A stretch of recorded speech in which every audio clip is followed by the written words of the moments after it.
Hey everyone, it's 10 Types, and the Pokemon TCG has a ton of new cards and cards in general, and that means that a lot of cards end up flying under the radar that are actually good despite not really seeing play. And today I wanted to highlight 5 of those, as well as a couple honorable mentions here, and just talk about them, talk about why they're good, and I've been playing with them, all these cards, and have found them to be surprisingly good because I haven't really heard people talk about them too much.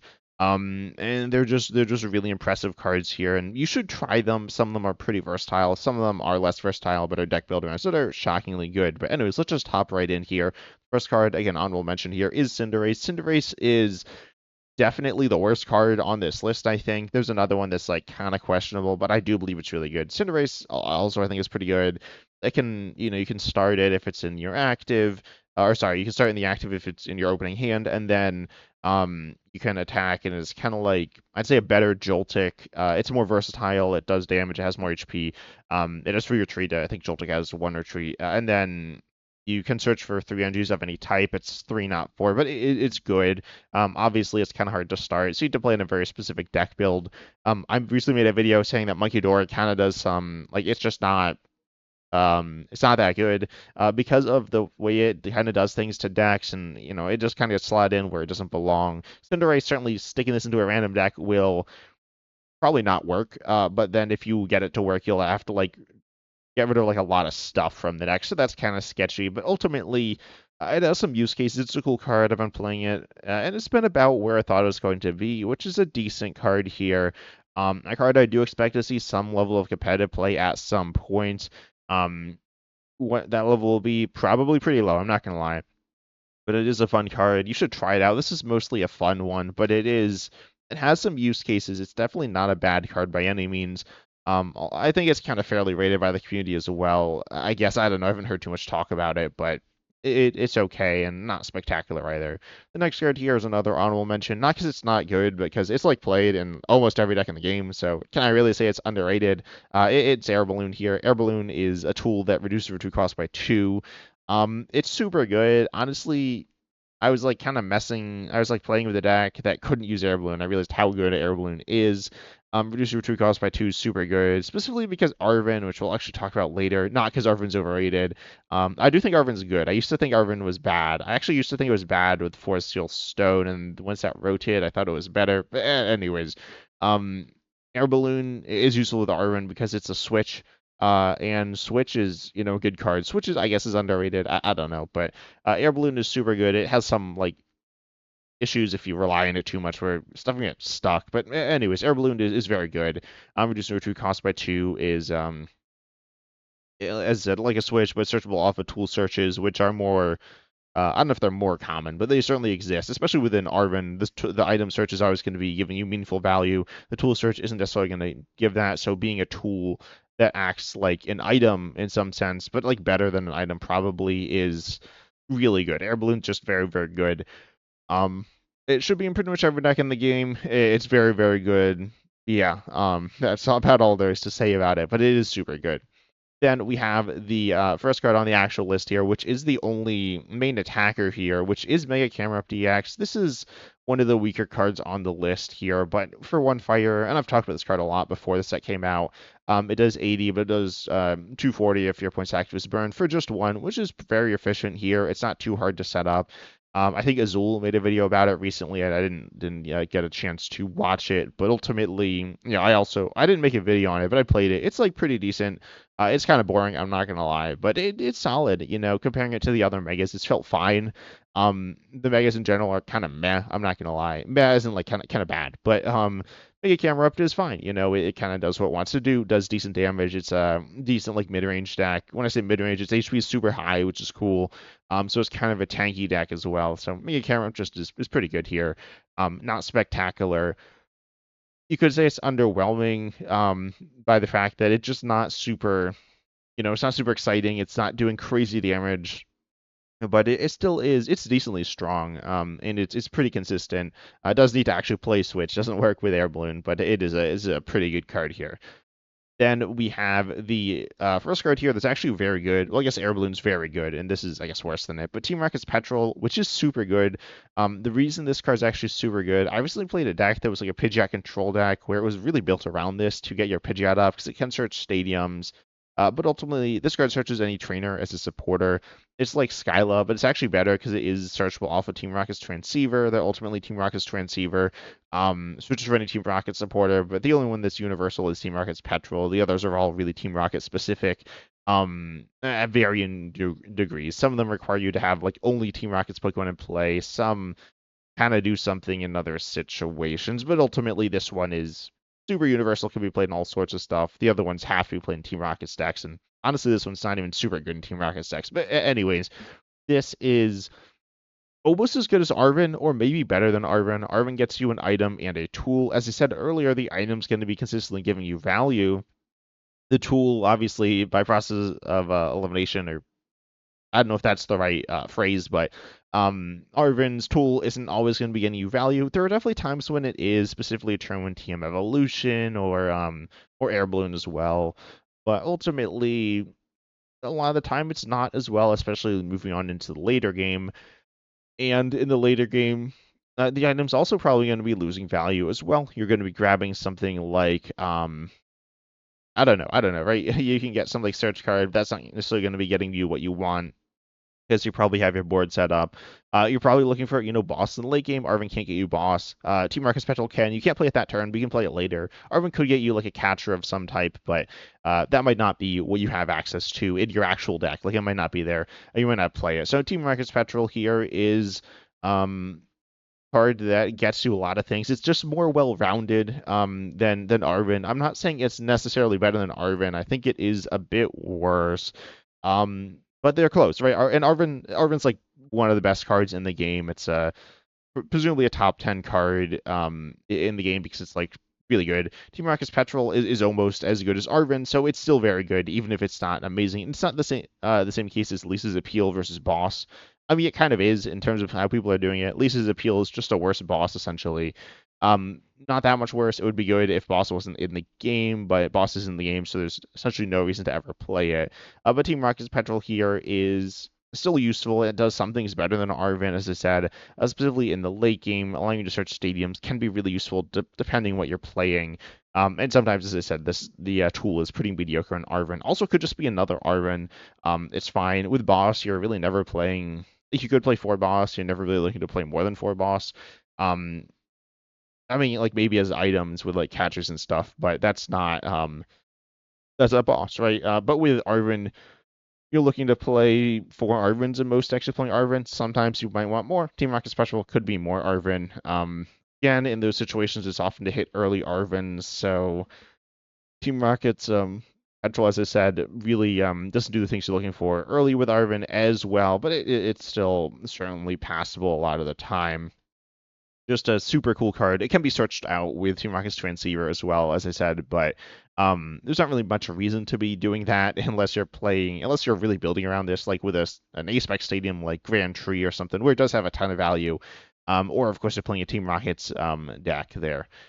Then we have the next card, which I think is underrated. I'm not entirely sure if it's underrated at this point, but it's Lunatone. Lunatone's certainly been a lot better than I was thinking it was going to be. Discard a fighting from your hand, basic fighting, and then you draw 3.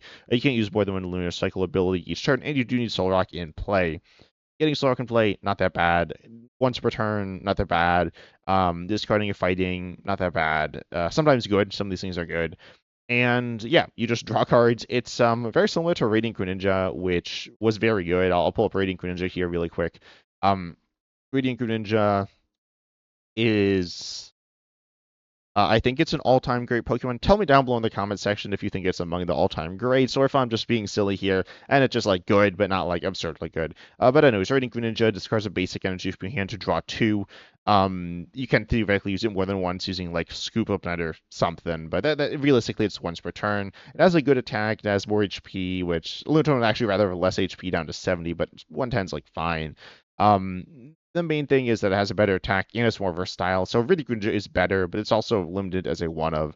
Lunatone is not, right? Lunatone, well, it's a once per turn thing, but It's not like taking up a spot of another broken card in the deck. Not that Radiant Kinja is either, because the other Radiants weren't that good. But Lunatone is just super good. It's a draw engine. It's a true draw engine. It's a single prize draw engine. It's a basic draw engine. It's not super versatile. It's not always so consistent because you need an energy, kind of like Revavroom. But Revavroom was like a similar level of draw on the stage one, and I think you could get stuck as well. I'm not sure on that one, but yeah, Lunatone doesn't have those issues. It does need another basic, but that's not that bad. The other basic is generally going to have some value in the deck as well. So ultimately, Lunatone, it's just super good. It's like, in my opinion, the best true engine in the game. I think. I mean, Dracolo's pretty solid. It's really good with the Dragapult because obviously it evolves into Dragapult. Um, but yeah, Lunatone's super good. It's actually changed the metagame where you see decks that are like kind of fighting type. That aren't fighting type Pokemon like Goldengo and Sarah GX playing Lunatone, really building around it. Yeah, Lunatone's just honestly kind of changed the game. It's so good. Um, I knew it was decent, but I didn't realize it was going to be this good. It is legitimately very good. I thought it was just like going to be a decent competitive level Pokemon, but it's very, very good. Next one we have here is another single prizer, which is Tortuga. Tortuga is a single prizer. It's a stage 1 with 100 HP, and its second attack is bad, but its first attack is very good. For 1 water, you do 30 for each item in your opponent's discard pile. This is similar to Ashland Scarbador, which was similar. It was a little weaker, but there's some differences, but a similar card, and Trashland Scarbador was like super good. So what's the issue with Tortuga? Well, it's that it evolves from, as Limitless says, nothing. Well, no, it evolves from something. Not sure why Limitless says it evolves from nothing. I mean, it's, I guess, because it evolves from a fossil, anti-cover fossil, and anti-cover fossil isn't a Pokemon. I mean, it is. It's a Pokemon in play, but it's not a. Anyways, anti-cover fossil though isn't a Pokemon index, so it can't be searched out using any Pokemon search. So it's really hard to get into play. So yeah, that's an issue here. I heard someone online say, I think maybe a few people say this, that there's like never been a, or something like, oh, there's been a lot of Pokemon that I don't know, something along the lines of like evolving from a fossil means you can never be viable. Because we've only had really I think I don't know, I'm not familiar with all the good cards in the history of the TCG. But pretty much all the ones that saw play were cheated out. Um, so that's different, right? That's not evolving from a fossil. It's not even evolving from anything. Tortuga, you can't cheat out. I mean, you might be able to cheat out, but not in very good ways here. So Tortuga, you need to evolve. You need to evolve it from this fossil, which is just a card you need to draw into. You can play higher amounts of regular card draw, especially with Latest Determination. I've liked this card. But its attack's super good. Like, it's a crazy good single prizer. 30 for each item in your opponent's discard. Your opponent can play around, but this is playing around by like not playing their items. AKA, you've just like Badooed them without attacking. You don't even need Tortuga up. You just need the fossil, which the fossil is also a little resilient. It's immune to like Dragapult Snipe, but Tortuga is definitely a powerful attacker when it's on board. Stop your opponent from playing items is good, but they can just play them anyways, and you still need to find it. It's not like one-shotting everything. I mean, it kind of depends, right? But it is good. I am still messing around with it. I haven't quite figured out how to make it amazing. But whenever I played it, it's been good. It's been a powerful piece within decks that you play it in, because it just swings for so much damage for so little commitment outside of the fossil thing. One energy on a stage 1. I mean, one energy on a stage 2. You see like Ethan's. You see Alakazam, and you need to feed those cards a bunch with like supporters or like draw or something. Tortuga you don't need. It's a stage 1, but it's a fossil, so you could say that's comparable to a stage 2. You could say it's like worse. But it's a very strong attack, and this is something that your opponent throughout the course of the game will just feed into, without you need to do anything. You can't really do anything about it, even if you want to. You could like mill, but that's probably not going to work. You could aerate, that might work, but it's not like that much extra damage anyways. But it's still a very, very good card here. I don't know if very, very good, but definitely pretty decent. Definitely viable in my opinion, in my experience playing it recently. It's like, it's okay. It's not amazing, as I said, but it's all right. So yeah, you should definitely try out Tortuga.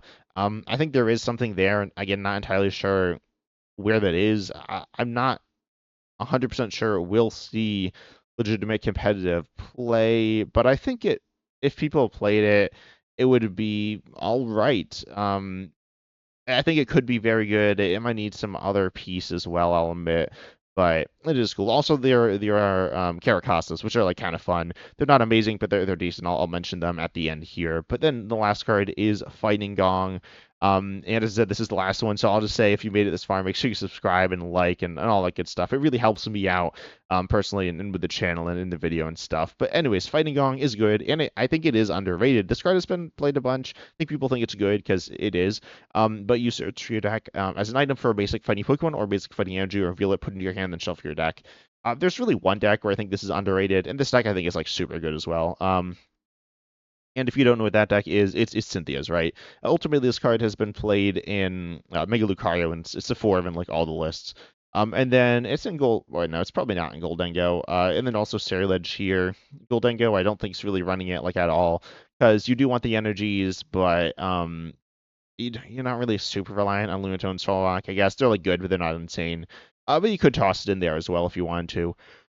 And it's like I think generally a 2 of in Lunatone Solrock decks, like Ceruledge Lunatone Solrock decks, because it's useful. It's important to get the energy in the discard quickly, and it helps your consistency some. And getting the Pokemon to play is cool and stuff. But ultimately, is it like crazy? No, it's just like decent. But anyways, this is the reason why it's so good. In Mega Lucario, it is so good because it gets you like pretty much all your basics and your energies, and it acts as draw with Lunatone Solrock. You do need 3 uses of it, or you know, 3 cards there: the Lunatone, the Solrock, and the Fighting. So Fighting Gong just as 1 card in your hand. If you don't have any of those, or if you just have 1 of those, it's not enough. But ultimately it's still super good in this stack, and a 4 of in every list here. But the reason that it's super good, that I think it's also good and underrated in, is Cynthia's Garchomp EX, which I think is good. I stand by the fact that it's top 10. Oh wait, this list, this person who's been playing it has been doing like pretty well and